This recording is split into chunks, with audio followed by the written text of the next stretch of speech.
बिस्मिल्लाहिर्रहमानिर्रहीम। अस्सलाम वालेकुम।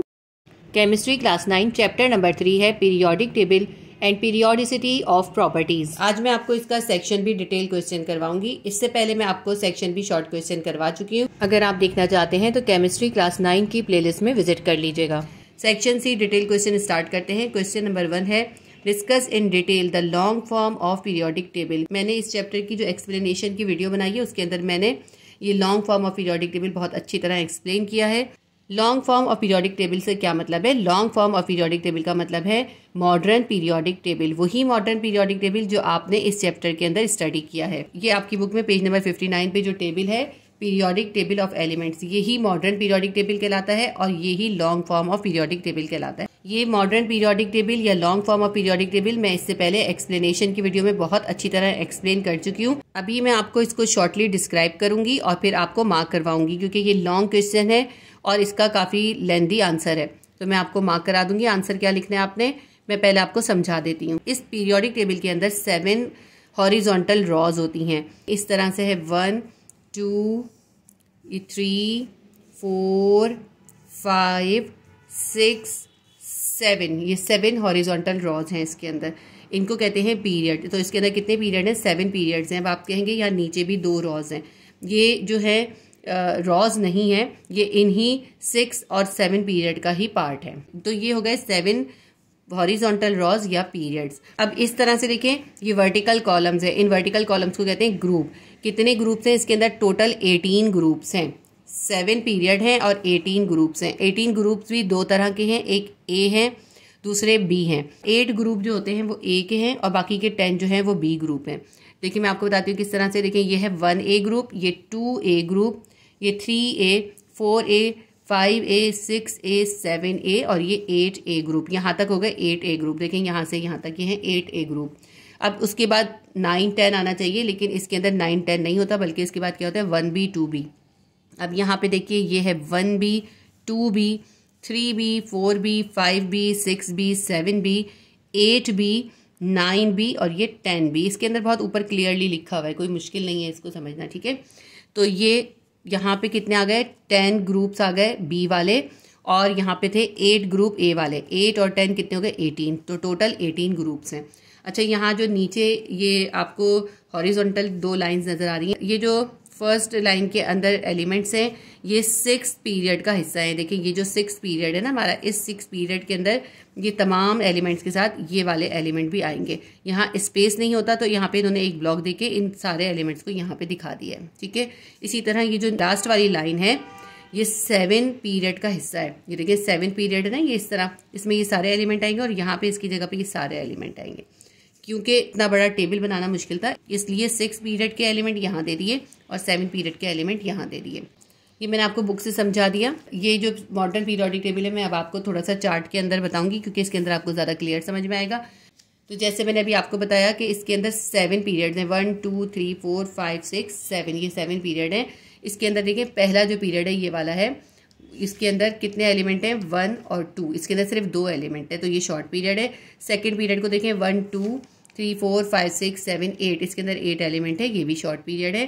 थर्ड के अंदर देखते हैं 1 2 3 4 5 6 7 8, इसके अंदर भी 8 एलिमेंट्स हैं, तो ये भी शॉर्ट पीरियड है। इसके बाद फोर्थ देखें ये लॉन्ग पीरियड है। इसके अंदर जो है टोटल 18 एलिमेंट्स हैं, ठीक है, 8 और ये 10, इसके अंदर टोटल 18 एलिमेंट्स हैं, ये लॉन्ग पीरियड है। इसके बाद 5th पीरियड है। 5th पीरियड के अंदर भी 18 एलिमेंट्स हैं, ये भी लॉन्ग पीरियड है।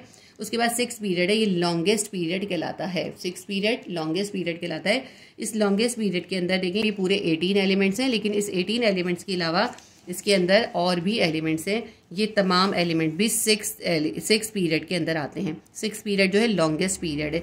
तो 18 तो देखें इसके अंदर ऊपर होगा, ये कितने हैं? टोटल 32 एलिमेंट्स है 6 पीरियड के अंदर, ये लॉन्गेस्ट पीरियड कहलाता है। उसके बाद है 7th पीरियड, और 7th पीरियड भी इस तरह पूरा है। नीचे वाली लाइन है ये पूरी 7th पीरियड की है, ये भी 7th पीरियड में आता है। तो 7th पीरियड के अंदर भी 32 है। 7th पीरियड भी लॉन्गेस्ट पीरियड है, लेकिन ये इनकम्प्लीट पीरियड कहलाता है क्योंकि इसके अंदर कुछ स्पेसेस हैं, ठीक है। तो ये आपको मैंने पूरा ग्रुप और पीरियड डिस्क्राइब कर दिया। अब मैं आपको बुक में मार्क कराती हूँ। अब इसका आंसर मैं आपको मार्क करा देती हूँ। क्वेश्चन नंबर 1 के आंसर के लिए आप सबसे पहले long form of periodic table की हेडिंग डालेंगे।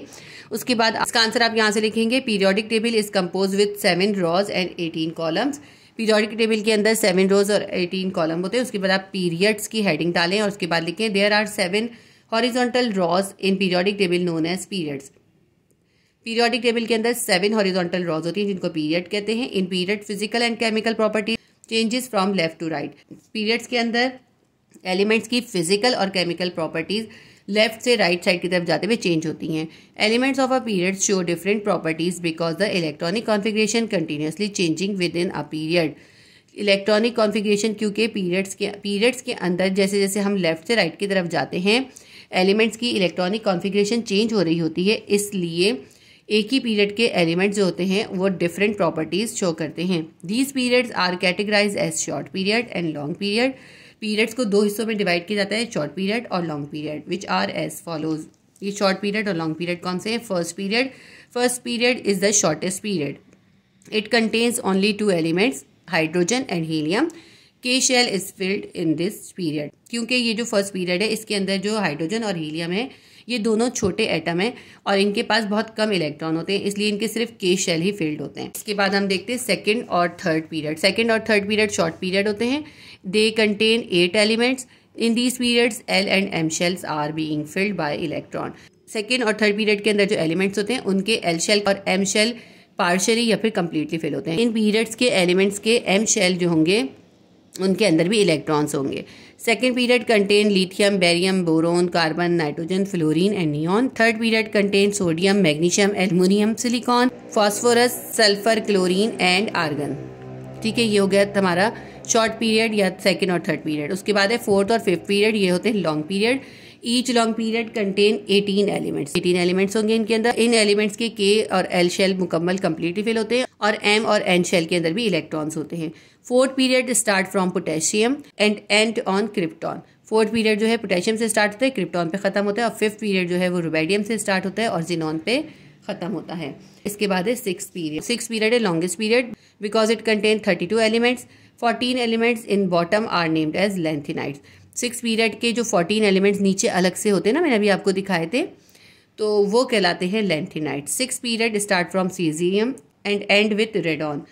सिक्स पीरियड जो है सीजियम से स्टार्ट होता है और रेडॉन पे एंड करता है। सेवन पीरियड इनकम्प्लीट पीरियड कहलाता है। This period start from francium, ये फ्रांसियम से स्टार्ट होता है। This period is considered as incomplete period. This period contain a group of 14 elements known as actinides. ये सेवेंथ पीरियड जो है इसके अंदर भी 32 होते हैं। ये सेवेंथ पीरियड जो होता है ये भी लॉन्ग होता है लेकिन ये इनकम्प्लीट पीरियड कंसिडर किया जाता है।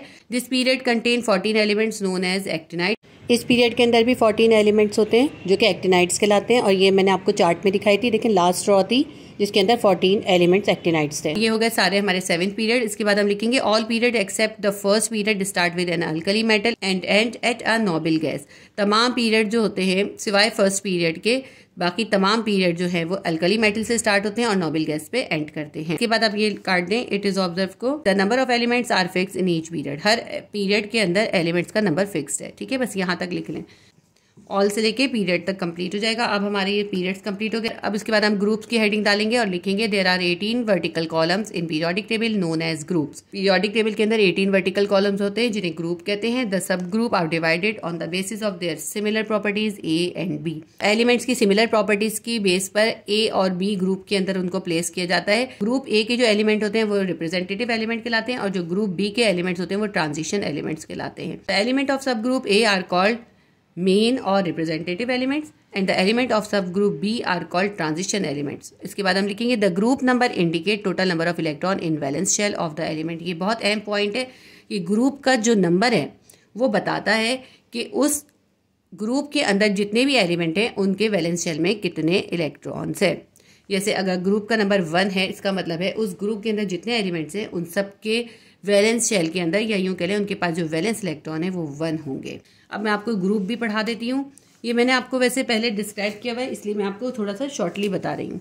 ग्रुप 1A जो है वो होता है अल्कली मेटल का ग्रुप और इसको लिथियम फैमिली भी कहते हैं क्योंकि ये ग्रुप जो है लिथियम से स्टार्ट होता है, इसलिए इस ग्रुप में जितने भी मेंबर्स हैं वो लिथियम फैमिली कहलाते हैं। ग्रुप 1A के अंदर होता है lithium, sodium, potassium, rubidium, caesium and francium. Second point है their valence shell contain 1 electron, क्योंकि ग्रुप 1A से पता चल रहा है कि इसके वैलेंस शेल के अंदर 1 इलेक्ट्रॉन होता है। और जब क्योंकि इसके वैलेंस शेल में 1 इलेक्ट्रॉन होता है और हमें पता है वैलेंस शेल को कंप्लीट होने के लिए 8 इलेक्ट्रॉन चाहिए, तो अगर ये वैलेंस शेल को कंप्लीट करना चाहता है तो इसको 7 इलेक्ट्रॉन और गेन करने पड़ेंगे। तो बजाय इसके कि ये 7 इलेक्ट्रॉन गेन करे, ये क्या करता है, अपना 1 इलेक्ट्रॉन लूज कर देता है, किसी और को दे देता है। क्योंकि इस ग्रुप के एलिमेंट्स 1 इलेक्ट्रॉन लूज करते हैं, उनके ऊपर +1 चार्ज आ जाता है, इसलिए वो यूनिवैलेंट पॉजिटिव आयन या कैटाइन कहलाते हैं। और ये जो इसके अंदर अल्कली मेटल्स होते हैं ये बहुत हाईली रिएक्टिव होते हैं और इनके लो मेल्टिंग पॉइंट होते हैं, ये जल्दी मेल्ट हो जाते हैं। और इसके अंदर जो फ्रांसियम है ये रेडियो एक्टिव एलिमेंट है, ठीक है। ये हो गया ग्रुप 1A। इसके बाद ग्रुप 2A बता देती हूँ। ग्रुप 2A कहलाते हैं अल्कली अर्थ मेटल और ये बेरिलियम फैमिली कहलाते हैं। क्योंकि ये ग्रुप बेरिलियम से स्टार्ट होता है इसलिए ये बेरिलियम फैमिली कहलाते हैं। इस ग्रुप के अंदर बेरिलियम, मैग्नीशियम, कैल्शियम, स्टोनियम, बेरियम और रेडियम होते हैं। इनके वैलेंस शेल के अंदर 2 इलेक्ट्रॉन होते हैं, क्योंकि ग्रुप 2A से पता चल रहा है कि इनके वैलेंस शेल में 2 इलेक्ट्रॉन होंगे और रिएक्शन के ऊपर ये अपने 2 इलेक्ट्रॉन लूज कर देते हैं, इसलिए इनके ऊपर +2 चार्ज आ जाता है और ये कहलाते हैं डाईवैलेंट पॉजिटिव आयन, ठीक है। जो 1 लूज करता है वो यूनिवैलेंट और जो 2 लूज करता है वो डाईवैलेंट। ये अल्कली अर्थ मेटल जो होते हैं इनकी irregular densities, irregular melting point और इरेगुलर बॉइलिंग पॉइंट होते हैं। ये क्यों होते हैं, ये जो मैंने आपको शॉर्ट क्वेश्चन कराया ना उसके अंदर आपको बताया कि इनके इरेगुलर मेल्टिंग बॉइलिंग पॉइंट क्यों होते हैं, ठीक है। आप वो शॉर्ट क्वेश्चन में इसको देख लीजिएगा। इसके बाद है ग्रुप 3A बोरोन फैमिली। क्योंकि ये बोरोन से स्टार्ट हो रहा है इसलिए इसको बोरोन फैमिली कहते हैं। और इस ग्रुप के अंदर है boron, aluminium, gallium, indium and thallium. इनके वैलेंस शेल के अंदर 3 इलेक्ट्रॉन्स होते हैं। They contain 3 electrons in their valence shell and they lose 3 electron on the reaction, so they form trivalent positive ion except boron. इसमें boron के अलावा बाकी तमाम एलिमेंट्स अपने 3 इलेक्ट्रॉन को लूज करते हैं और ट्राईवैलेंट पॉजिटिव आयन बनाते हैं। ग्रुप 4A या कार्बन फैमिली। इस ग्रुप के अंदर कार्बन, सिलिकॉन, जर्मेनियम, टिन और लेड शामिल होते हैं। इनके वैलेंस शेल के अंदर 4 इलेक्ट्रॉन होते हैं। अब देखिए इनके वैलेंस शेल के अंदर 4 इलेक्ट्रॉन है और आपको पता है वैलेंस शेल को कंप्लीट होने के लिए 8 इलेक्ट्रॉन चाहिए। तो अब इनके पास तो 4 पहले से हैं, अब या तो ये अपने 4 लूज करेंगे या फिर अपने 4 गेन करेंगे, ठीक है। तो इसलिए इनके मुख्तलिफ एलिमेंट्स जो होते हैं वो मुख्तलिफ वैलेंसीज शो करते हैं। जैसे कार्बन, सिलिकॉन और जर्मेनियम जो होते हैं वो कोवैलेंट बॉन्ड बना लेते हैं। टिन और लेड जो होता है वो वेरिएबल वैलेंसीज शो करते हैं। मैंने आपको बताया ना इनकी वेरिएबल वैलेंसीज होती हैं क्योंकि इनके पास 4 इलेक्ट्रॉन है और वैलेंस शेल को कंप्लीट होने के लिए 8 इलेक्ट्रॉन चाहिए। तो ये ऐसा भी करते हैं कि ये 4 इलेक्ट्रॉन गेन कर लें या फिर अपने 4 इलेक्ट्रॉन लूज कर दें, और ऐसा भी करते हैं कि 4 में से 2 इलेक्ट्रॉन लूज कर देते हैं। Carbon is non metal, silicon, germanium और metalloid and tin are the metals. Carbon इसमें नॉन मेटल है, बाकी सारे जो हैं वो मेटल्स हैं। इसके बाद एक ग्रुप 5A या nitrogen family. This group include nitrogen, phosphorus, arsenic, antimony and bismuth. और in their valence shell contains 5 electrons in their valence shell. They show large variations in the properties as we go down the group. Group 5A या nitrogen family में जैसे जैसे हम नीचे जाते हैं, up to down जाते हैं, तो उसमें मौजूद एलिमेंट्स की प्रॉपर्टीज जो हैं बहुत ज़्यादा चेंज होती हैं। Except nitrogen all exist in allotropic form. इसमें जितने भी एलिमेंट्स हैं सब एलोट्रॉपिक फॉर्म में पाए जाते हैं। सिर्फ नाइट्रोजन जो है वो उसकी एलोट्रॉपिक फॉर्म नहीं होती, बाकी सबकी एलोट्रॉपिक फॉर्म्स होती हैं। एक ही एलिमेंट मुख्तलिफ शक्लों में पाए जाते हैं, उसे कहते हैं उसकी एलोट्रॉपिक फॉर्म्स, ठीक है। इसके बाद ग्रुप 6A है oxygen family. This group include oxygen, sulphur, selenium, tellurium and polonium. Their valence shell contains 6 electrons. इनके वैलेंस शेल के अंदर 6 इलेक्ट्रॉन्स होंगे क्योंकि ये ग्रुप 6A से ताल्लुक रखते हैं। All these elements exist in allotropic form. इस ग्रुप में जितने भी एलिमेंट्स हैं वो सब एलोट्रॉपिक फॉर्म से पाए जाते हैं। एलोट्रॉपिक फॉर्म मैंने आपको बता दिया। Oxygen and sulphur are non metal, polonium is metal and all others are the metalloids. इसके अंदर ऑक्सीजन और सल्फर नॉन मेटल है, पोलोनियम मेटल है और बाकी जो 2 हैं सेलेनियम एंड टेलोरियम ये मेटालॉइड्स हैं। मेटालॉइड्स क्या होते हैं? मेटालॉइड्स के अंदर मेटल्स और नॉन मेटल्स दोनों की प्रॉपर्टीज होती हैं। कुछ प्रॉपर्टीज मेटल्स की होती हैं और कुछ प्रॉपर्टीज नॉन मेटल्स की होती हैं। इसके बाद एक ग्रुप 7A हेलोजन फैमिली कहलाता है। It include fluorine, chlorine, bromine, iodine and astatine. Their valence shell contain 7 electrons. इनके पास 7 इलेक्ट्रॉन्स होते हैं। तो अपना वैलेंस शेल कंप्लीट करने के लिए इनको सिर्फ 1 इलेक्ट्रॉन की जरूरत होती है। अब ये 1 इलेक्ट्रॉन आराम से किसी से गेन कर लेते हैं और अपना वैलेंस शेल कंप्लीट कर लेते हैं। जब ये इलेक्ट्रॉन गेन करते हैं तो इनके ऊपर नेगेटिव चार्ज आ जाता है। इसमें जो है एस्टेटीन मेटालॉइड है और बाकी ये सारे जो हैं ये सब नॉन मेटल्स हैं। रूम टेम्परेचर पे क्लोरीन, फ्लोरीन जो है वो गैसेज होते हैं, ब्रोमीन लिक्विड होता है और आयोडीन और एस्टेटीन जो है वो सॉलिड होते हैं। इसके बाद है हमारे पास group 8A। Group 8A inert या नोबल गैसेस कहलाते हैं। This group include helium, neon, argon, krypton, xenon and radon. Their valence shell contain 8 electrons except helium which contain only 2 electrons. इनके अंदर जितने भी एलिमेंट्स हैं उसमें सिवाय हीलियम के बाकी सबके वैलेंस शेल के अंदर 8 इलेक्ट्रॉन होते हैं। सिर्फ हीलियम के पास 2 इलेक्ट्रॉन होते हैं, क्योंकि 2 इलेक्ट्रॉन होते हैं और हीलियम का ये फर्स्ट शेल होता है। फर्स्ट शेल 2 इलेक्ट्रॉन से भी कंप्लीट हो जाता है, इसलिए हीलियम का भी शेल कंप्लीट होता है और बाकी सारे जो एलिमेंट्स हैं इनके अंदर उन सब के वैलेंस शेल के अंदर 8 इलेक्ट्रॉन होते हैं, यानी उनके वैलेंस शेल कंप्लीट होते हैं। इसलिए ये नॉन रिएक्टिव होते हैं, इसीलिए इनको नोबल गैसेज या इनर्ट गैसेज कहते हैं। अब ये हमने ग्रुप 1A से लेके 8A तक कर लिया। अब उसके बाद आ गए ग्रुप 1B से लेके 8B तक। ग्रुप 1B से लेके 8B तक होते हैं ट्रांजिशन एलिमेंट। ट्रांजिशन एलिमेंट्स जो है मेटल्स होते हैं और केमिकल रिएक्शन पर ये वेरिएबल वैलेंसीज शो करते हैं। Their valence shell are incomplete, इनके वैलेंस शेल इनकम्प्लीट होते हैं। इनके वैलेंस शेल भी इसी तरह होंगे 1B 2B 3B करके। जिसके वैलेंस शेल में 1 इलेक्ट्रॉन होगा वो 1B में होगा, जिसके वैलेंस शेल में 2 इलेक्ट्रॉन होंगे वो 2B में होगा, 3 होंगे तो 3B में होगा। तो इनके वैलेंस शेल जो होते हैं वो भी इनकम्प्लीट होते हैं। तो ये हमारा long form of periodic table complete हो गया। हमने इसके अंदर पीरियड्स भी डिस्क्राइब कर दिए और ग्रुप्स भी डिस्क्राइब कर दिए। आप चाहें तो इसको थोड़ा बहुत शॉर्ट कर लीजिएगा। ये हमारा क्वेश्चन नंबर 1 कंप्लीट हो गया। चैप्टर 3 का सेक्शन सी डिटेल क्वेश्चन है। क्वेश्चन नंबर 2 करेंगे, determine the demarcation of periodic table into S, P, D and F block. हमें ये एक्सप्लेन करना है कि पीरियोडिक टेबल के अंदर किस तरह से S, P, D और F ब्लॉक के अंदर एलिमेंट्स को प्लेस किया जाता है। इसका आंसर आपकी बुक में पेज नंबर 63 पर है। ये जो रिप्रेजेंटेटिव एलिमेंट्स हैं, D ब्लॉक एलिमेंट्स हैं और F ब्लॉक एलिमेंट्स हैं, ये आपने पूरा लिखना है। लेकिन पहले मैं आपको समझा दूं ये क्या है और फिर मैं आपको बताती हूँ किस तरह लिखना है। पीरियोडिक टेबल के अंदर एलिमेंट्स की S, P, D और F ब्लॉक के अंदर डिमार्केशन की जाती है, यानी उनको इन मुख्तलिफ ग्रुप्स के अंदर अलग अलग प्लेस किया जाता है। तो ये 4 ब्लॉक्स हैं एलिमेंट्स के, S, P, D और F ब्लॉक। वो तमाम एलिमेंट जिनका लास्ट इलेक्ट्रॉन S सबशेल या S ऑर्बिटल के अंदर आता है वो S ब्लॉक के अंदर प्लेस किए जाते हैं, और वो तमाम एलिमेंट जिनका लास्ट इलेक्ट्रॉन जो है वो P सबशेल या P ऑर्बिटल के अंदर आता है वो P ब्लॉक एलिमेंट्स कहलाते हैं। S ब्लॉक और P ब्लॉक, इन दोनों ब्लॉक्स के अंदर जो एलिमेंट्स होते हैं वो रिप्रेजेंटेटिव एलिमेंट्स कहलाते हैं। इसके बाद होते हैं D ब्लॉक एलिमेंट और F ब्लॉक एलिमेंट। वो तमाम एलिमेंट जिनका लास्ट इलेक्ट्रॉन D सबशेल या D ऑर्बिटल के अंदर होता है वो D ब्लॉक एलिमेंट्स कहलाते हैं, और इनको आउटर ट्रांजिशन एलिमेंट्स भी कहते हैं। उसके बाद होते हैं F ब्लॉक एलिमेंट। वो तमाम एलिमेंट जिनका लास्ट इलेक्ट्रॉन F सबशेल के अंदर या F ऑर्बिटल के अंदर आता है वो कहलाते हैं F ब्लॉक एलिमेंट्स, और ये इनर ट्रांजिशन एलिमेंट्स भी कहलाते हैं। इनको लैंथिनाइड्स और एक्टिनाइड्स के अंदर क्लासिफाई किया जाता है। ये मैंने आपको समझा दिया। अब मैं आपको बताती हूँ आपने लिखना कैसे है। ये आपने पूरा तो लिखना है, लेकिन इससे पहले आपने कुछ लाइंस ऐड करनी है। आप लिखेंगे the element in long form of periodic table are classified in 4 groups which are S, P, D and F blocks. The classification is based on the name of orbitals which receive last electron. ठीक है, ये आपने 2 lines इसके अंदर लिखनी है। एक बार और बता देती हूँ मैं आपको। The element in the long form of periodic table are classified into 4 blocks S, P, D and F. This classification is based on the name of orbitals which receive last electron. इसके बाद आप लिखेंगे S and P block element which are called representative element. It include metals and non-metals. इनके अंदर metals भी हैं, non-metals भी हैं. Some are dimagnetic and some are paramagnetic and marked as S block and P block element. ये diamagnetic भी हैं और पैरामैग्नेटिक भी हैं, और ये S ब्लॉक और P ब्लॉक एलिमेंट्स कहलाते हैं। S ब्लॉक एलिमेंट्स की हेडिंग डालेंगे। उसके बाद लिखेंगे in S block elements electrons occupy in NS orbital. S block element में जितने एलिमेंट्स होते हैं उनके S ऑर्बिटल्स के अंदर इलेक्ट्रॉन्स होते हैं। ये N का मतलब क्या है? N का मतलब होता है ऑर्बिट या शेल का नंबर। अगर पहला शेल या पहला ऑर्बिट होगा तो 1s आएगा, अगर दूसरा ऑर्बिट होगा तो 2s, तीसरा ऑर्बिट होगा तो 3s। ठीक है, अब ये S क्या है? S सबशेल है या ऑर्बिटल है। ठीक है, तो वो एलिमेंट जिनके S सबशेल के अंदर लास्ट इलेक्ट्रॉन आते हैं वो कहलाते हैं S ब्लॉक एलिमेंट।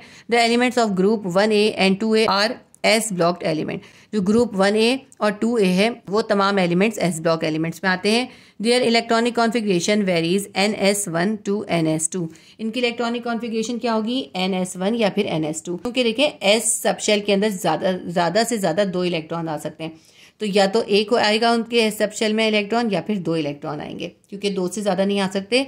अगर किसी के पास 2 इलेक्ट्रॉन से ज़्यादा होते हैं तो फिर P सबशेल के अंदर इलेक्ट्रॉन चले जाते हैं।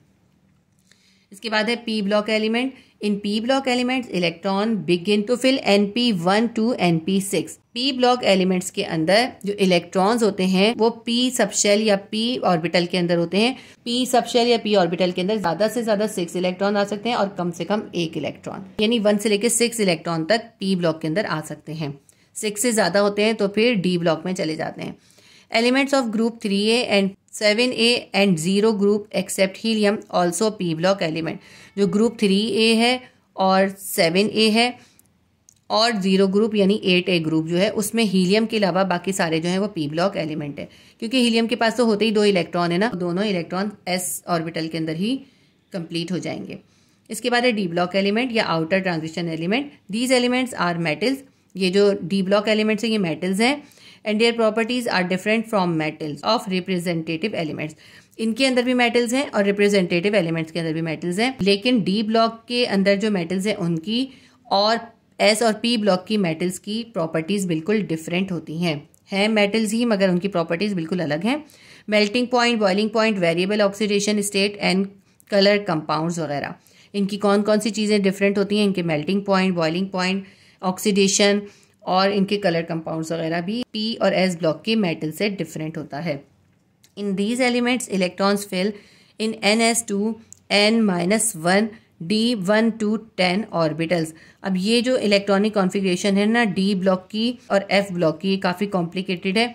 ये अभी आपके सिलेबस में नहीं है, ये आप आगे क्लासेस में पढ़ेंगे। ये समझ लीजिए कि इनके अंदर डी ब्लॉक के अंदर इनके 1 से लेकर 10 तक इलेक्ट्रॉन्स हो सकते हैं।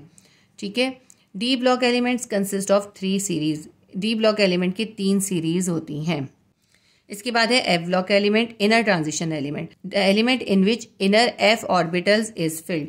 ये वो एलिमेंट्स होते हैं जिनके एफ ऑर्बिटल्स के अंदर इलेक्ट्रॉन फिल हो जाते हैं। The elements in which inner F orbital is filled are called F block elements. वो एलिमेंट जिनके एफ ऑर्बिटल्स फिल्ड हो जाते हैं वो एफ ब्लॉक एलिमेंट्स कहलाते हैं। They exhibit electronic configuration ns2 n-1 di n-2 f1 till 4। ये इसकी काफ़ी कॉम्प्लिकेटेड इलेक्ट्रॉनिक कॉन्फ़िगरेशन है। इसका जो एफ ऑर्बिटल होगा उसके अंदर 1 से लेके 14 तक इलेक्ट्रॉन्स हो सकते हैं। There are 2 series called lanthanide and actinide. ये जो एफ ब्लॉक एलिमेंट्स हैं ये लेंथेनाइड्स और एक्टिनाइड्स कहलाते हैं। तो ये हमारा क्वेश्चन नंबर 2 का आंसर हो गया, जिसके अंदर हमने S block element, P block element, D block element और एफ ब्लॉक एलिमेंट डिस्क्राइब कर दिए। हमारा क्वेश्चन कंप्लीट हो गया। Chapter 3 section C detail question का क्वेश्चन नंबर 3 है, identify the electronic configuration of the following elements, sodium, calcium, fluorine and silicon. ये हमें 4 एलिमेंट्स दिए, इनकी हमें इलेक्ट्रॉनिक कॉन्फ़िगरेशन लिखनी है। इलेक्ट्रॉनिक कॉन्फ़िगरेशन लिखने से पहले ज़रूरी है कि आपको पता हो शेल या ऑर्बिट्स क्या होते हैं और उन शेल्स के अंदर जो ऑर्बिटल्स या सब शेल्स होते हैं वो क्या होते हैं। पहले मैं आपको ये एक्सप्लेन कर दूं, फिर मैं आपको इसकी इलेक्ट्रॉनिक कॉन्फ़िगरेशन लिखवा दूंगी। ये मैंने एक एटम का स्ट्रक्चर ड्रॉ करा है। देखिए एक एटम का ये सेंटर है, सेंटर के अंदर न्यूक्लियस है, इस पर पॉजिटिव चार्ज है, इसके अंदर प्रोटॉन और न्यूट्रॉन है। ठीक है। इस न्यूक्लियस के इर्द गिर्द जो है शेल्स हैं, इन शेल्स के अंदर इलेक्ट्रॉन्स रिवॉल्व कर रहे होते हैं, घूम रहे होते हैं। ठीक है। और ये जो न्यूक्लियस के बाद सबसे पहला शेल है वो कहलाता है के शेल। इसके अंदर ज़्यादा से ज़्यादा 2 इलेक्ट्रॉन्स आ सकते हैं। इसके बाद जो सेकंड शेल है वो कहलाता है एल शेल, इसके अंदर 8 इलेक्ट्रॉन्स आ सकते हैं। उसके बाद है एम शेल, उसके अंदर 18 इलेक्ट्रॉन्स आ सकते हैं। इसके बाद है एन शेल, एन शेल के अंदर 32 इलेक्ट्रॉन्स आ सकते हैं। ज़्यादा से ज़्यादा, इनसे कम हो सकते हैं लेकिन इनसे ज़्यादा नहीं हो सकते। जैसे एल शेल है, इसके अंदर 8 से ज़्यादा नहीं आ सकते, 8 से कम आ सकते हैं। एम के अंदर भी 18 से कम आ सकते हैं, 18 से ज़्यादा नहीं आ सकते। और एन के अंदर भी 32 से ज़्यादा नहीं आ सकते। अगर किसी एलिमेंट के बाद इससे ज़्यादा इलेक्ट्रॉन हो तो एन के बाद फिर पी क्यू आर एस भी आता है। ठीक है। ये के एल एम एन है ऑर्बिट्स या शेल, इनको ऑर्बिट भी कहते हैं और शेल भी कहते हैं। इन ऑर्बिट्स या शेल के अंदर जो इलेक्ट्रॉन्स रिवॉल्व कर रहे हैं, जैसे ये एल शेल है, इसके अंदर 8 इलेक्ट्रॉन रिवॉल्व कर रहे हैं।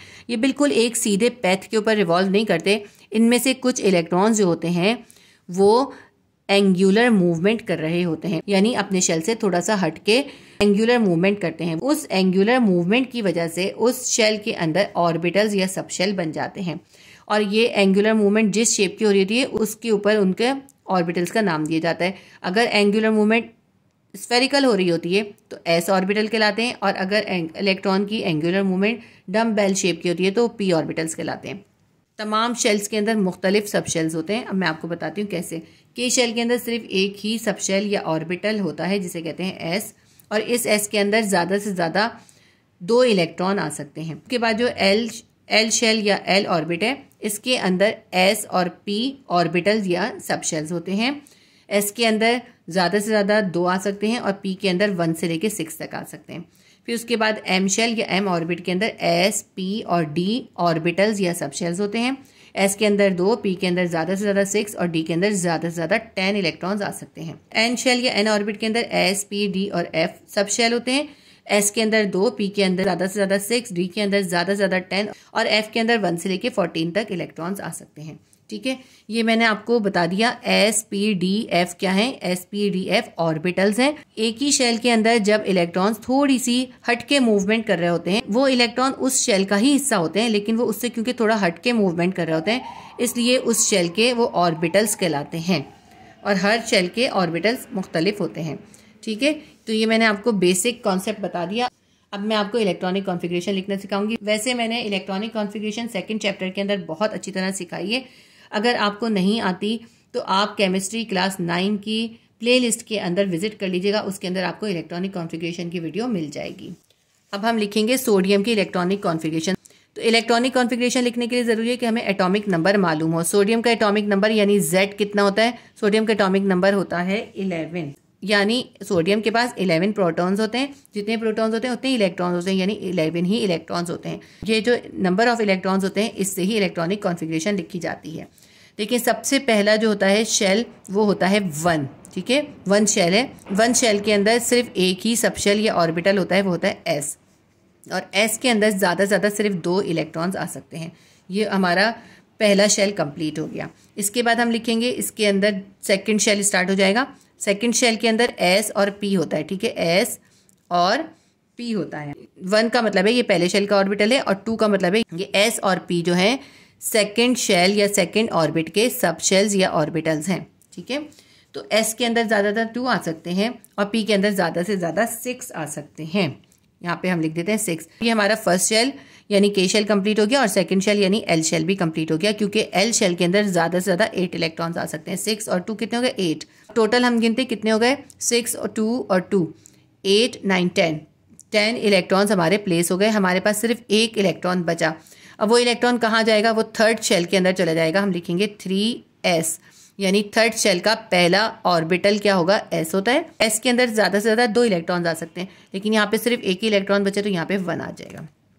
ठीक है, क्योंकि सोडियम के पास 11 इलेक्ट्रॉन्स थे, तो इसलिए उसके फर्स्ट शेल के अंदर 2 इलेक्ट्रॉन आए, सेकंड शेल के अंदर 8 इलेक्ट्रॉन आए, और थर्ड शेल के S ऑर्बिटल के अंदर सिर्फ एक ही इलेक्ट्रॉन आया। ठीक है, ये हमारी इलेक्ट्रॉनिक कॉन्फ़िगरेशन हो गई सोडियम की। अब उसके बाद हम कैल्शियम की लिखते हैं। कैल्शियम का Z यानी एटॉमिक नंबर कितना होता है? कैल्शियम का एटॉमिक नंबर होता है 20, यानी हमें 20 इलेक्ट्रॉन प्लेस करने हैं। तो बहुत आसान सा तरीका है। सबसे पहले हम लिखेंगे फर्स्ट शेल का S ऑर्बिटल है, इसके अंदर 2 आ सकते हैं।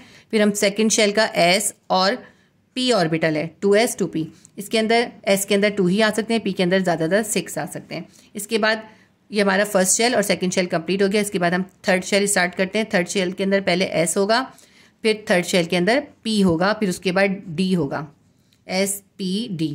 तो पहले हम इसके अंदर फिल करते हैं, फिर देखेंगे अगर D की ज़रूरत होगी तो लिखेंगे। ये हमारे पास कितने हो गए?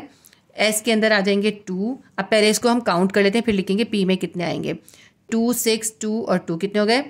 12 हो गए। हमारे पास अभी काफ़ी इलेक्ट्रॉन्स हैं, तो P के अंदर ज़्यादा से ज़्यादा 6 आ सकते हैं। अब ये थर्ड शेल का S ऑर्बिटल भी फिल हो गया और P ऑर्बिटल भी फिल हो गया। अब थर्ड शेल का D ऑर्बिटल आएगा, लेकिन इलेक्ट्रॉनिक कॉन्फ़िगरेशन लिखते हुए थर्ड शेल का D ऑर्बिटल पहले नहीं आता, बल्कि फोर्थ शेल का S ऑर्बिटल आता है पहले। ठीक है, ये मैंने आपको इलेक्ट्रॉनिक कॉन्फ़िगरेशन के अंदर बहुत अच्छे से सिखाया है। आप केमिस्ट्री क्लास 9 में चैप्टर 2 के अंदर ये वीडियो ज़रूर विजिट कीजिएगा। अब इस S के अंदर ज़्यादा 2 आ सकते हैं, लेकिन हमारे पास कितने इलेक्ट्रॉन बचे हैं पहले काउंट कर लेते हैं। 18 हो चुके हमारे पास, अब बचे हैं सिर्फ 2 इलेक्ट्रॉन्स, वो S ऑर्बिटल के अंदर आ जाएंगे। सबशेल भी कहते हैं, ऑर्बिटल भी कहते हैं। ठीक है, तो हमारे पास ये इलेक्ट्रॉनिक कॉन्फ़िगरेशन बन गई। 3p के बाद 3d क्यों नहीं आया? 4s क्यों आ गया? इसके लिए आप इलेक्ट्रॉनिक कॉन्फ़िगरेशन की वीडियो देखिएगा, आपको समझ में आ जाएगा। ठीक है, इसके बाद हमारे पास है F या फ्लोरीन। फ्लोरीन का एटॉमिक नंबर Z होता है 9, यानी हमें 9 इलेक्ट्रॉन इसके अंदर प्लेस करने। देखिए, हमने सोडियम के अंदर 11 इलेक्ट्रॉन प्लेस करे थे, तो हमारा 3s तक गया था। हमें 9 प्लेस करने, तो इसका मतलब है हमारा ये 2p तक ही रुकेगा। यानी हमारा 2p के अंदर ही सब फिल हो जाएंगे। सबसे पहले फर्स्ट शेल के अंदर s ऑर्बिटल लिखा, इसके अंदर 2 इलेक्ट्रॉन आ गए। अब सेकंड शेल के अंदर s और सेकंड शेल के अंदर p ऑर्बिटल हो गए। ठीक है, s और p इसके अंदर पहले हम फिल कर देते हैं। s के अंदर तो 2 ही आ सकते हैं, p के अंदर 6 आ सकते हैं। लेकिन अगर हम यहाँ पे 6 लिख देंगे तो हमारे इलेक्ट्रॉन ज़्यादा हो जाएंगे। अगर यहाँ 6 हो गए, 7 8 9 10 हो जाएंगे। हमें तो 9 प्लेस करने हैं, तो पहले इनको काउंट करते हैं। 2 और 2 4 हमने प्लेस कर दिए। हमारे पास बचे हैं सिर्फ 5 इलेक्ट्रॉन्स, तो p के पास सिर्फ 5 इलेक्ट्रॉन्स आएंगे। 1s2 2s2 2p 5 इसकी इलेक्ट्रॉनिक कॉन्फ़िगरेशन बनेगी। 5 6 7 8 9 देखिए हमने 9 इलेक्ट्रॉन्स प्लेस कर दिए। वैसे p के अंदर ज़्यादा 6 आ सकते थे, लेकिन क्योंकि हमारे पास 5 बचे थे इसलिए हमने p के अंदर 5 ही लिख दिए। इसके बाद है सिलिकॉन। सिलिकॉन का एटॉमिक नंबर है 14 इलेक्ट्रॉन प्लेस करने हैं। देखें सोडियम के अंदर 11 थे, तो हम 3s1 तक गए थे। इसका मतलब है हमें इससे आगे जाना होगा। शुरू में सब ऐसे ही आएगा, इसके आगे चेंज हो जाएगा। तो पहले हम प्लेस करना शुरू करते हैं। सबसे पहले आ गया फर्स्ट शेल 1, इसका ऑर्बिटल s आ गया, इसके अंदर 2 आ जाएंगे। ठीक है, 2 इलेक्ट्रॉन आ गए। फिर सेकंड शेल या ऑर्बिट है, इसके अंदर s ऑर्बिटल होगा और सेकंड के अंदर p ऑर्बिटल भी होता है। इसके अंदर s के अंदर ज़्यादातर 2 आ सकते हैं और p के अंदर ज़्यादा 6 आ सकते हैं। बगैर गिने इसलिए लिख रही हूँ क्योंकि मुझे पता है ना 14 है, तो इसका मतलब है काफ़ी आगे जाएगा। ठीक है, इसके बाद थर्ड शेल स्टार्ट हो जाएगा। थर्ड शेल के s के अंदर भी s ऑर्बिटल के अंदर भी 2 इलेक्ट्रॉन्स आ जाएंगे। फिर थर्ड शेल का p ऑर्बिटल आएगा, p ऑर्बिटल के अंदर 6 आ सकते हैं। लेकिन यहाँ पे 6 लिखने से पहले इसको पहले काउंट कर लेते हैं हम। 2 और 6 8 9 10 11 12 हो गए हमारे पास, और हमने प्लेस करने थे 14। हमारे पास सिर्फ 2 इलेक्ट्रॉन बचे, तो यहाँ 3p के पास सिर्फ 2 ही इलेक्ट्रॉन्स आएंगे। ठीक है, यहाँ पे इससे ज़्यादा इलेक्ट्रॉन नहीं आ सकते। हालांकि इस p के पास वैसे ज़्यादा 6 आ सकते हैं, लेकिन हमारे पास जो है सिर्फ 2 इलेक्ट्रॉन बचे, वो हमने यहाँ पे प्लेस कर दिए। एक बार फिर गिन लेते हैं इसको। 2 और 2 4 और 6 10 12 13 14 ये हो गए हमारे टोटल 14 इलेक्ट्रॉन्स हमने प्लेस कर दिए। तो ये सोडियम, कैल्शियम, फ्लोरीन और सिलिकॉन की इलेक्ट्रॉनिक कॉन्फ़िगरेशन हो गई। उम्मीद करती हूँ आपके लिए हेल्पफुल होगी। हमारा क्वेश्चन नंबर 3 भी कंप्लीट हो गया। इसके बाद हम क्वेश्चन नंबर 4 करेंगे। आगे बढ़ने से पहले वीडियो को लाइक कर दीजिए और सब्सक्राइब कर लीजिए अगर आपने सब्सक्राइब नहीं किया तो, और बेल आइकन को क्लिक कर दीजिए ताकि जैसे ही मैं नई वीडियो अपलोड करूं तो आपको उसका नोटिफिकेशन मिल जाए। अब इसके बाद हम क्वेश्चन नंबर 4 करेंगे। सेक्शन सी डिटेल क्वेश्चन का क्वेश्चन नंबर 4 है, determine the location of families on periodic table. इस क्वेश्चन में आपको पीरियोडिक टेबल के अंदर जो ग्रुप्स हैं वो ग्रुप्स ही डिस्क्राइब करने हैं। हर ग्रुप का एक फैमिली नेम होता है, इसलिए इन्होंने क्वेश्चन को इस तरह बनाकर दिया है। असल में आपको ग्रुप्स बताने हैं और उन ग्रुप्स के फैमिली नेम्स के साथ उनको डिस्क्राइब करना है। जैसा कि क्वेश्चन नंबर 1 के अंदर आपको ग्रुप्स और पीरियड्स दोनों डिस्क्राइब किए थे, लेकिन इस क्वेश्चन के अंदर आपको सिर्फ ग्रुप्स लिखने हैं। जो हमने क्वेश्चन नंबर 1 के अंदर ग्रुप्स किए थे ना, वही सेम इसके अंदर करने। इस क्वेश्चन का आंसर आपकी बुक में पेज नंबर 60 पर है। ये जो ग्रुप्स इन पीरियोडिक टेबल है, आपको इस क्वेश्चन के अंदर ग्रुप्स डिस्क्राइब करने हैं। ग्रुप 1A से लेके ग्रुप 8A तक और ग्रुप 1B से लेके ग्रुप 7B तक। पेज नंबर 61 और 62 पे ये पूरा आपको इसका आंसर लिखना है। इस क्वेश्चन में असल में ग्रुप पूछे हैं, लेकिन क्वेश्चन को उन्होंने चेंज करके पूछा है क्योंकि हर ग्रुप का एक फैमिली नेम होता है। तो आपने हर ग्रुप के फैमिली नेम के अकॉर्डिंग तमाम ग्रुप्स को डिस्क्राइब करना है। पीरियोडिक टेबल के अंदर ग्रुप्स को मैं आपको क्वेश्चन नंबर 1 के अंदर करा चुकी हूँ, वही ग्रुप्स आपने इसके अंदर राइट डाउन करने। इसके बाद हम नेक्स्ट क्वेश्चन करते हैं। Chapter 3 section D detail question का क्वेश्चन नंबर 5 है, discuss that Mendeleev's periodic law provide a base for modern periodic table. हमें बताना है किस तरह मेंडलीव्स पीरियोडिक लॉ की बेस के ऊपर मॉडर्न पीरियोडिक टेबल ड्राइव किया गया। पहले मैं आपको थोड़ा सा डिस्क्राइब कर देती हूँ, फिर मैं आपको पढ़ के बता दूंगी। 1869 में मेंडलीव्स ने सबसे पहले एक पीरियोडिक टेबल पब्लिश करा। उसके अंदर उसने 8 वर्टिकल कॉलम्स यानी ग्रुप्स रखे और 8 ही हॉरिजॉन्टल रॉज यानी पीरियड्स रखे। उसने इन ग्रुप्स और रॉज के अंदर एलिमेंट्स को उनकी फिजिकल और केमिकल प्रॉपर्टीज की बेस पे अरेंज करा। जो सिमिलर फिजिकल और केमिकल प्रॉपर्टीज रखते थे उन एलिमेंट्स को उसने एक ग्रुप में रखा। ये सबसे पहले था कि किसी ने एलिमेंट्स को ग्रुप्स और पीरियड्स में अरेंज करा। मेंडलीव्स के इस पीरियोडिक टेबल की वजह से मेंडलीव्स का पीरियोडिक लॉ डिस्कवर हुआ। मेंडलीव्स का पीरियोडिक लॉ क्या है, ये भी 1869 में ही मेंडलीव्स ने प्रपोज करा। उसने ये प्रपोज करा कि एलिमेंट्स की जो प्रॉपर्टीज होती हैं वो उनके वेट या मास का पीरियोडिक फंक्शन होती हैं। यानी जैसे जैसे एलिमेंट्स का एटॉमिक मास या वेट चेंज होता जाता है उनकी प्रॉपर्टीज भी चेंज होती जाती हैं। ठीक है, अब ये तो हमने बता दिया मेंडलीव्स का पीरियोडिक टेबल और पीरियोडिक लॉ। हमारे पास जो आज फॉर्म मौजूद है पीरियोडिक टेबल की वो मॉडर्न पीरियोडिक टेबल कहलाता है। ये मॉडर्न पीरियोडिक टेबल इसी मेंडलीव्स के पीरियोडिक लॉ की बेस के ऊपर बनाया गया है। इसकी बेस जो है वो पीरियोडिक लॉ ही है, क्योंकि जब मेंडलीव्स ने पीरियोडिक लॉ प्रपोज करा और अपना पीरियोडिक टेबल पब्लिश करा तो उसके अंदर उसने एलिमेंट्स को उनके इंक्रीजिंग एटॉमिक वेट या एटॉमिक मास के अकॉर्डिंग प्लेस किया था। इसलिए बाद में मूसले ने मॉडर्न पीरियोडिक लॉ प्रपोज करा। उसने मॉडर्न पीरियोडिक लॉ के अंदर ये प्रपोज करा कि एलिमेंट्स की जो प्रॉपर्टीज होती हैं वो उनके एटॉमिक नंबर का पीरियोडिक फंक्शन होती है। यानी जैसे जैसे एलिमेंट्स का एटॉमिक नंबर चेंज होता है, यानी नंबर ऑफ प्रोटॉन चेंज होता है, वैसे वैसे उनकी प्रॉपर्टीज भी चेंज होती हैं। तो इस तरह पीरियोडिक लॉ के बेस के ऊपर एटॉमिक नंबर की डिस्कवरी हुई और फिर जो मॉडर्न पीरियोडिक टेबल अरेंज किया गया वो इंक्रीजिंग एटॉमिक नंबर की बेस पे अरेंज किया गया। ठीक है, उस नए मॉडर्न पीरियोडिक टेबल के अंदर जो भी एलिमेंट्स प्लेस किए गए वो इंक्रीजिंग एटॉमिक नंबर की बेस पे प्लेस किए गए। और इस मॉडर्न पीरियोडिक टेबल के अंदर 18 वर्टिकल कॉलम्स यानी ग्रुप्स हैं और 7 हॉरिजॉन्टल रॉज यानी पीरियड्स हैं। ये जो हमारे पास मौजूदा पीरियोडिक टेबल है ये मॉडर्न पीरियोडिक टेबल ही है। ठीक है, अब मैंने ये जो सब बोला है ना यही सब इसके अंदर लिखा हुआ है, मैं आपको पढ़ के बताती हूँ, आप ये सब राइट डाउन कर लीजिएगा। सबसे पहले हम हेडिंग डालेंगे मेंडलीव्स पीरियोडिक टेबल की, यानी हम पहले मेंडलीव्स का पीरियोडिक टेबल बताएंगे, फिर हम पीरियोडिक लॉ बताएंगे, उसके बाद हम बताएंगे मॉडर्न पीरियोडिक टेबल। ठीक है, तो हम हेडिंग डालते हैं Mendeleev's periodic table. In 1869, Mendeleev published a periodic table containing 8 vertical columns, groups, and 8 horizontal rows, periods, on the basis of physical and chemical properties. 1869 में मेंडलीव्स ने अपना एक पीरियोडिक टेबल पब्लिश करा जिसके अंदर 8 वर्टिकल कॉलम थे जिनको groups कहा जाता है और 8 ही हॉरिजॉन्टल रॉज थी जिन्हें पीरियड्स कहते हैं। और उसने इसके अंदर एलिमेंट्स को केमिकल और फिजिकल प्रॉपर्टीज की बेस पे प्लेस करा। It was the first attempt to arrange the element in groups and periods. ये पहली दफा था कि एलिमेंट्स को ग्रुप्स और पीरियड्स में अरेंज किया गया। It provided the base for discovery of periodic law. इस अरेंजमेंट की वजह से पीरियोडिक लॉ डिस्कवर हुआ। पीरियोडिक लॉ डिस्क्राइब करेंगे इसके बाद। In 1869 Mendeleev propose a periodic law. 1869 में मेंडलीव्स ने पीरियोडिक लॉ प्रपोज करा विच स्टेट दैट, जिसके according the properties of the elements are a periodic function of their atomic weight mass. के elements की जो प्रॉपर्टीज होती हैं वो उनके एटॉमिक मास का पीरियोडिक फंक्शन होती हैं। इसके बाद हम हेडिंग डालेंगे Mendeleev's periodic law provided a base for modern periodic table. Mendeleev's के पीरियोडिक लॉ ने एक बेस प्रोवाइड करी मॉडर्न पीरियोडिक टेबल को। इसी बेस के ऊपर मॉडर्न पीरियोडिक टेबल ड्रॉ किया गया। सिर्फ चेंज क्या किया गया, एटॉमिक मास के अकॉर्डिंग अरेंज नहीं करा एलिमेंट को, बल्कि एटॉमिक नंबर के अकॉर्डिंग अरेंज करा। According to the increasing atomic number elements are therefore arrange in periodic table. उसके बाद जो है एलिमेंट्स को उनके इंक्रीजिंग एटॉमिक नंबर के अकॉर्डिंग पीरियोडिक टेबल के अंदर अरेंज किया गया। This is the basis of modern periodic table. ये मॉडर्न पीरियोडिक टेबल की बेस थी।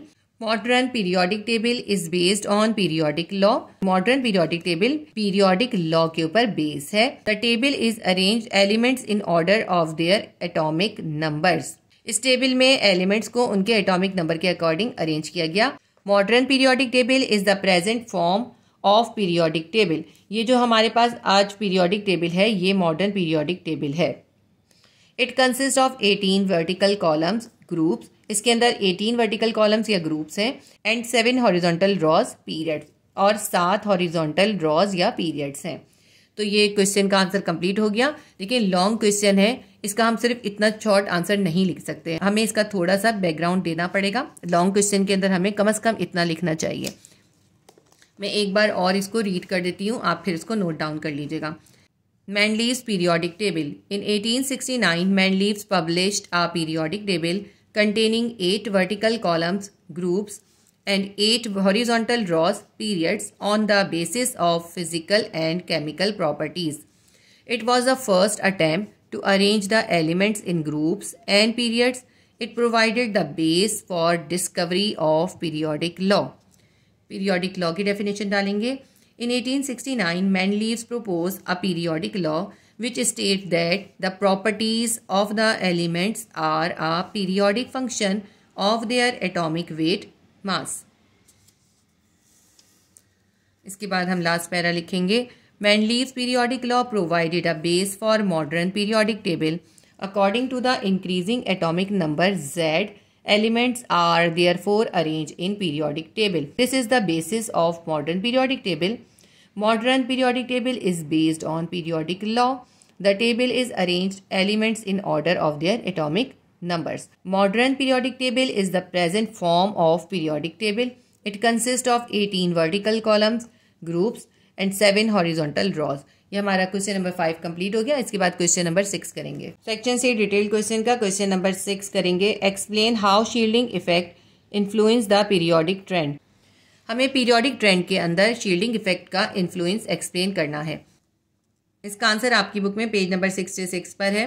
Shielding effect. The shielding effect is defined as the reduction in the effect of nuclear charge on the valence electron cloud due to the presence of inner shell electrons in an atom.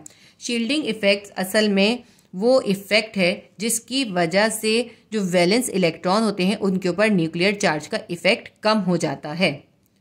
ठीक है. Outer most shell या valence electron पे nuclear charge का effect कम होने की वजह ये होती है कि इनर शेल के अंदर मौजूद इलेक्ट्रॉन एक शील्ड की तरह न्यूक्लियर चार्ज को रिड्यूस कर देते हैं. देखिए मैं आपको समझाती हूँ कैसे. मैं आपको पहले डिस्क्राइब करती हूँ फिर मैं इसके बाद मार्क करवा दूंगी. देखें जैसे कोई एटम है ना, ये इस एटम के सेंटर में न्यूक्लियस है और इसके इर्द गिर्द ये शेल के अंदर इलेक्ट्रॉन्स रिवॉल्व कर रहे हैं. सबसे आउटर मोस्ट शेल होता है वो होता है वैलेंस शेल. वैलेंस शेल के अंदर जो इलेक्ट्रॉन होते हैं वो होते हैं वैलेंस इलेक्ट्रॉन. ये जो न्यूक्लियस होता है इस पे पॉजिटिव चार्ज होता है और इलेक्ट्रॉन्स पे नेगेटिव चार्ज होता है. इस न्यूक्लियस की जो न्यूक्लियर चार्ज अट्रैक्शन होती है वो इन इलेक्ट्रॉन्स को होल्ड करके रखती है. अब ये इस न्यूक्लियस का जो न्यूक्लियर चार्ज है या पावर है इस आउटर मोस्ट शेल पे कम हो जाती है. उसकी वजह ये होती है कि इसके जो इनर शेल हैं उनके अंदर जो मौजूद इलेक्ट्रॉन हैं वो इस न्यूक्लियस के चार्ज को अपनी तरफ रोक लेते हैं. इनर शेल जो है एक शील्ड का काम करते हैं और वैलेंस इलेक्ट्रॉन पर न्यूक्लियर चार्ज को कम कर देते हैं. इसलिए वैलेंस इलेक्ट्रॉन के ऊपर न्यूक्लियस का न्यूक्लियर चार्ज होता है वो कम हो जाता है. जितने ज्यादा शेल्स आते जाएंगे उतने ही ज्यादा इलेक्ट्रॉन्स वैलेंस इलेक्ट्रॉन और न्यूक्लियस के दरमियान में आ जाएंगे. जितने ज्यादा इलेक्ट्रॉन्स बीच में आ जाएंगे या जितने ज्यादा शेल्स बीच में आ जाएंगे न्यूक्लियर चार्ज उतना ही कम हो जाएगा. इसका मतलब ये हुआ कि शील्डिंग इफेक्ट यानी कि वैलेंस इलेक्ट्रॉन पे न्यूक्लियस की चार्ज को कम करने का जो इफेक्ट है वो एटम का साइज बढ़ने से इंक्रीज हो जाता है यानी बढ़ जाता है. यानी जैसे जैसे एटम का साइज बढ़ता जाता है क्योंकि नंबर ऑफ शेल्स बढ़ते जाते हैं और न्यूक्लियस और वैलेंस शेल के दरमियान ज्यादा इलेक्ट्रॉन्स आ जाते हैं. इसकी वजह से वैलेंस इलेक्ट्रॉन के ऊपर शील्डिंग इफेक्ट भी इंक्रीज हो जाता है या बढ़ जाता है. ठीक है. जैसे आप ये देखिए सोडियम का ये वैलेंस इलेक्ट्रॉन है और ये न्यूक्लियस है. इस वैलेंस इलेक्ट्रॉन और न्यूक्लियस के बीच में ये 2 इलेक्ट्रॉन्स आ रहे हैं. ठीक है. इन्होंने दोनों इलेक्ट्रॉन ने शील्ड का काम करा और इस इलेक्ट्रॉन तक न्यूक्लियर चार्ज को कम कर दिया. इस तरह आप देखें अब ये पोटेशियम का है. पोटेशियम के पास ज़्यादा नंबर ऑफ इलेक्ट्रॉन्स हैं, ज़्यादा नंबर ऑफ शेल्स हैं. तो आप देखें ये इसमें वैलेंस इलेक्ट्रॉन है, ये वैलेंस इलेक्ट्रॉन है. तो इस वैलेंस इलेक्ट्रॉन और इस पोटेशियम के एटम के न्यूक्लियस के दरमियान में कितने ज़्यादा इलेक्ट्रॉन आ गए. 1 2 3 इलेक्ट्रॉन आ गए. यहाँ पे 2 इलेक्ट्रॉन थे सोडियम में और पोटेशियम में 3 इलेक्ट्रॉन आ गए. यानी इसका शील्डिंग इफेक्ट ज़्यादा हो गया. अब इस वैलेंस इलेक्ट्रॉन को 3 इलेक्ट्रॉन्स शील्ड कर रहे हैं. ठीक है. तो जिस तरह से एटम का साइज बढ़ता जाता है उसके पास नंबर ऑफ शेल्स बढ़ते जाते हैं तो या नंबर ऑफ इलेक्ट्रॉन्स बढ़ते जाते हैं तो इसके साथ ही उसका शील्डिंग इफेक्ट भी बढ़ता जाता है. ये मैंने आपको पूरा डिस्क्राइब कर दिया. अब मैं आपको बताती हूँ आपने लिखना कैसे है. अब मैं इसको दोबारा स्टार्टिंग से पढ़ लेती हूँ. The shielding effect is defined as reduction in the effect of nuclear charge on the valence electron cloud due to the presence of inner shell electrons in an atom. Shielding effect असल में valence electron के ऊपर nuclear charge को reduce या कम करने का effect है जो कि इनर शेल में इलेक्ट्रॉन्स की वजह से होता है. The electrons present between the nucleus and valence shell of atom reduce the nuclear charge effect on electron present in outermost shell. जो इलेक्ट्रॉन्स न्यूक्लियस और वैलेंस शेल के दरमियान वाले शेल्स के अंदर होते हैं वो न्यूक्लियर चार्ज का इफेक्ट वैलेंस शेल या आउटर मोस्ट शेल में मौजूद इलेक्ट्रॉन पर कम कर देता है. As a result valence electron experience less nuclear charge than the actual charge. इस वजह से जो वैलेंस इलेक्ट्रॉन्स होते हैं वो न्यूक्लियस के एक्चुअल चार्ज से कम न्यूक्लियर चार्ज अपने ऊपर फील करते हैं. तो अब इसकी हम डेफिनेशन इस तरह से लिखेंगे. Electrons present in the inner shell shield the force of attraction of nucleus. Felt by the valence shell electrons is called shielding effect. Inner shell के अंदर मौजूद इलेक्ट्रॉन न्यूक्लियस की अट्रैक्शन और वैलेंस शेल के इलेक्ट्रॉन के दरमियान shield का काम करते हैं। इनर शेल में मौजूद इलेक्ट्रॉन्स का वैलेंस शेल के इलेक्ट्रॉन को न्यूक्लियस की अट्रैक्शन से शील्ड करने को शील्डिंग इफेक्ट कहते हैं। The shielding effect increases down the group in periodic table. Periodic table में ग्रुप्स में जब हम ऊपर से नीचे की तरफ जाते हैं तो शील्डिंग इफेक्ट इंक्रीज हो जाता है, और इसकी रीजन मैंने आपको बता दी है कि ग्रुप्स में जब हम ऊपर से नीचे की तरफ जाते हैं तो एटम का साइज इंक्रीज होता जाता है, उसके पास नंबर ऑफ इलेक्ट्रॉन्स बढ़ते जाते हैं, उसके वजह से नंबर ऑफ शेल्स बढ़ जाते हैं, इसलिए शील्डिंग इफेक्ट भी बढ़ जाता है। And it remain same in period from left to right. लेकिन पीरियड्स के अंदर जब हम लेफ्ट से राइट की तरफ जाते हैं तो शील्डिंग इफेक्ट सेम रहता है, उस पर कोई असर नहीं पड़ता, क्योंकि देखिए जब हम लेफ्ट से राइट की तरफ जाते हैं तो एटम का साइज इंक्रीज नहीं होता, ग्रुप में ऊपर से नीचे की तरफ एटम का साइज इंक्रीज होता है। इसकी एग्जाम्पल दी है, for example shielding effect in potassium atom is more than sodium atom. ये वही एग्जाम्पल है जो मैंने आपको अभी एक्सप्लेन की है कि पोटेशियम के एटम के ऊपर ज्यादा शील्डिंग इफेक्ट होता है बनिस्बत सोडियम के एटम के। एग्जाम्पल के साथ आपने ये दोनों डायग्राम्स भी बनानी है। सबसे पहले आप शील्डिंग इफेक्ट की डेफिनेशन द शील्डिंग से लेके शील्डिंग इफेक्ट तक लिखिएगा, ठीक है। ये यहाँ तक लिखने के बाद फिर आप यहाँ पे trend of shielding effect in periodic table की हेडिंग डालेंगे, और उसके बाद ये लास्ट पैराग्राफ लिखेंगे, और इसके साथ एग्जाम्पल देने के बाद एग्जाम्पल की ये दोनों डायग्राम भी बनाएंगे। इस तरह आपका ये क्वेश्चन कंप्लीट हो जाएगा। इसके साथ ही हमारे chapter number 3 periodic table and the periodicity का सेक्शन सी डिटेल क्वेश्चन के तमाम क्वेश्चन कंप्लीट हो गए। उम्मीद करती हूँ आपके लिए हेल्पफुल रहे होंगे। अगर ये वीडियो आपके लिए हेल्पफुल रही है तो प्लीज़ वीडियो को लाइक कीजिए, शेयर कीजिए और सब्सक्राइब कर लीजिए अगर आपने सब्सक्राइब नहीं किया है तो। अल्लाह हाफिज़।